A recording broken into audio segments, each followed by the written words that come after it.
Telugu Desam party అధికారంలో ఉంది కదా, దానికి తగ్గట్టే మహానాడు వేదిక మీద బహిరంగంగానే పబ్లిక్గానే చాలా పెద్ద ఎత్తున విరాళాలు వచ్చాయి.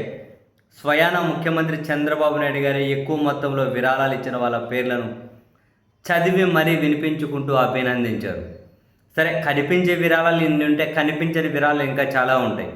ఇది బహిరంగంగా అఫీషియల్గా ఇచ్చిన విరాళాలే. ఈ విరాళాల్లో టాప్ లిస్టు మాత్రం వైసీపీ నుంచి టీడీపీలోకి వెళ్ళిన Nellore MP and Kovur MLA Vemireddy Prabhakar Reddy గారు, వేమిరెడ్డి ప్రశాంతి రెడ్డి గారు, వీళ్ళ దంపతులదే 5 కోట్ల రూపాయలు.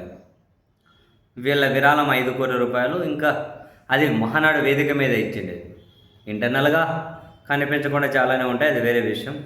ఇంకా ఎస్ఆర్సి ఇన్ఫ్రా సంస్థకు చెందిన రాజగోపాల్ అట 1.5 కోట్లు. కేంద్ర మంత్రి పెమ్మసాని చంద్రశేఖర్, రాష్ట్ర మంత్రి కొలుసు పార్థసారథి, టీడీపీ నేత కంబంపాటి రామ్మోహన్ రావు, నారాయణ విద్యా సంస్థల వీళ్ళు కలిపి తలో 1 కోటి రూపాయలు ఇచ్చారట. తిరుపతి జిల్లా పారిశ్రామికవేత్త కొండేపాటి గంగప్రసాద్ 50 లక్షలు ఇచ్చాడట. AP technological services chairman Mannava Mohanakrishna 27 లక్షలట. టీడీపీ నేత శంకర్ రెడ్డి 25 లక్షలట. చంద్రగిరి ఎమ్మెల్యే పులివర్తి నాని 19 లక్షలట. శ్రీకాళహస్తి ఎమ్మెల్యే బొజ్జల సుధీర్ రెడ్డి 15 లక్షలట.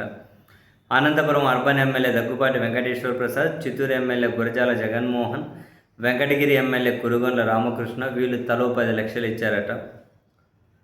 అండ్ మంత్రి గుమ్మిడి సంధ్యారాణి 5 లక్షలు, Guntakal MLA Gummanur Jayaram, Jaggayyapeta MLA Sriram Rajagopal, Raptadu MLA Paritala Sunitha ఇలా తలా ఒక 5 లక్షల అంతా ఇంత వీళ్ళు డబ్బులు ఇచ్చుకుంటూ వెళ్ళారు. మొత్తం మీద మహానాడు 2 రోజులు జరిగితే మొదటి రోజేమో 12.5 కోట్లు, రెండో రోజేమో 13.5 కోట్లు, ఓవరాల్ కొంచెం అటు ఇటు 26 కోట్ల రూపాయల వరకు బహిరంగంగా వచ్చిన విరాళం. అధికారంలో ఉన్నారు కదా, బేసిక్ అధికారంలో ఉన్న వాళ్లకు విరాళాలు చాలా బ్రహ్మాండంగానే వస్తాయి.